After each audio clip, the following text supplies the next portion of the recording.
In today's video, I want to talk about what I think are some key commonalities amongst the best publishers. And I think this video will be very useful if you want to see how you can apply something like this yourself, because I've said it many times before that if you do what the top publishers do, doesn't it make sense that over a long enough time horizon that you would get similar results? So that is what I try to do in these videos. I've gone to 7 figures. I believe that I'm not the only one. In this video, I want to discuss the common patterns that I see when I look at the top books, when I look at the top publishers, etc., etc. So the first thing I want to talk about is mastering the basics. And this might sound boring. Maybe you were expecting some secret technique, but I believe that if you're skipping this step and you think that this is boring, then this is definitely what you need to focus on. Because I believe that the top publishers, they have mastered the basics so well. And what am I talking about? I'm talking about each component. So if you think about a car, you have many different components and you need every component in order for the car to drive. For example, if you have a car without wheels, it will not move forward. Or if you have a car without a motor, the same thing will happen. So you want each component to be optimized. In the book publishing process, this would mean, of course, the title, the book cover, and the niche it's in. If we're new, for example, we don't have an audience. So all these components, if I were to tell myself what to focus on, I would, instead of trying to find these different tactics or loopholes, I would try to really learn about mastering each one of these components. Because if I do, then eventually I might end up building a race car and best-selling book. So that is one thing. Now, how can we create these components so well? And I believe that one key to this is understanding the target audience. And that is something that I also think that most top publishers, they have that in common. They have a deep understanding for the target audience that they're serving. So they know what language to use. They know how to talk to the customer in a way that sparks their imagination, creates curiosity, and makes them create a burning desire to want to buy this solution, which is what a book is. Even a fiction book, that is a solution to boredom. It is a solution to escaping the reality, and it's to create enjoyment. So whatever you're publishing in, aim to think, okay, what is it that this person who would be buying this book, what language would they use? How do they speak? Some people go really deep and they say, okay, like, who is this guy? What is his name?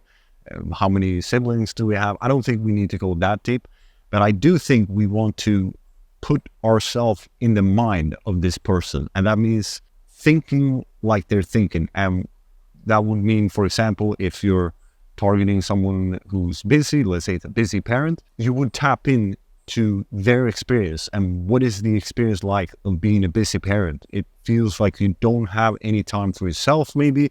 You don't have any time for pursuing your goals. And you just wish there was some simple way to solve all this. And you're probably a little bit jealous about people who don't have kids, and you're thinking, oh, but it's so easy for them because they don't have kids. Of course, they can be very, very productive, etc. So that is just one example of tapping into the target audience. So that is one key habit or one key idea that I think is common amongst the self-publishers that are producing at a very high level. They understand their target audience in a deep way. Now, I do believe that there are a lot of publishers who are great at producing individual winners. And I believe that if these publishers were to apply a little bit more of my way of thinking and operating, I think that they would definitely be able to create 7-figure brands, in my imagination at least. So I believe that, yes, it is good to go after high demand niches and publishing those and create individual winners. But I think that the top of the top publishers, the ones that get to 7 figures, they usually have some sort of compounding in place. And that means that one book will lead to something else. Or if you have an audience, then the audience will spread your message and that will compound. One person will tell one person and then they will tell 2 people and then it just snowballs. But even those publishers who create individual winners and who are very good at that, they are usually making several $1,000s per month, maybe from one book alone.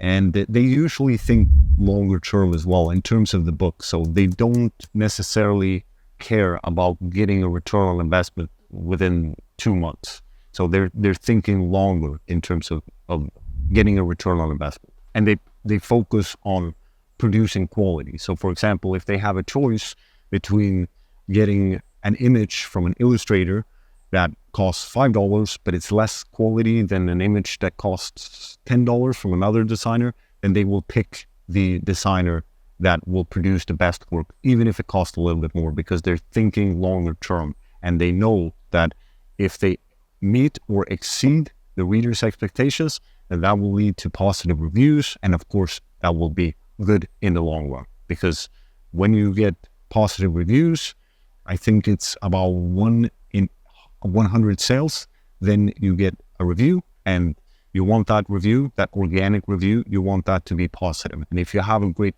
product, then you will get high ratings most of the times. At least there will always be some person that will complain no matter what, is what I found.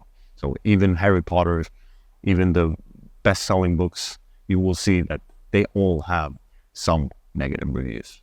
Okay, moving on. This is not something I can prove, but I do believe that the best publishers, they have some sort of a system. So for example, they have planned their launches. They know when to launch certain books. Maybe even at the start of the year, they make a launch plan. Okay, so in January, I'm going to launch this book. In February, this book. Or they make maybe longer spaces between. So in January, this book. In March or in May, this book, etc. So they have some sort of plan in terms of when to publish. And also, I think that if they're producing more books, they have a system for doing that in a reliable way. So I can tell you what I do. I have an editor, for example, and of course I put in systems so I don't have to be the middleman. There's no point in me sending the feedback from the editor to the writer. The editor might as well communicate with the writer directly. So that is an example of setting up a system so it can run without you. And I believe that that is something that is very powerful in terms of scaling. But that is another video. So let's stay focused on the key commonalities. I do believe that the top publishers, they also are a little bit risk averse. I do think that some publishers, yes, they are making a lot of money, but maybe they are not using a super safe strategy, because we want to be here in the long run. Yes, you can make hundreds of thousands of dollars in 1 year, but is it really worth it if the next year you're not able to publish or you're not able to make that money? So I do believe that we do want to be productively paranoid, which is a concept that I've covered in another video, where you think, okay, is this in alignment with what Amazon wants? And Amazon wants a great customer experience. And if this method or strategy or whatever I'm using to make more money than I'm deserving of, if that's not in alignment with that, then I think it's a no in terms of pursuing a strategy like that. So we want to be on the safe side. At least that's how I view it, because we want to be here in the long run. And I believe that time, that is on our side, not just in terms of the knowledge that we'll gain experience, we'll gain more skills for every year. I think I'm getting better at publishing, and not just that, but you're able to reinvest more and more. You're getting higher quality, and the people that you're working with, they are getting better if you're setting it up so that they are learning from their mistakes or they're learning from the customers, etc. So things usually get better with time. So that is why staying in the game, that is one of the keys that the top publishers do.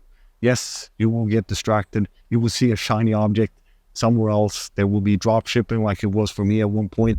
But I strongly advise you, especially if you see that you have success, you've seen success with self-publishing, don't fall victim to the shiny object syndrome. It's better to stay focused.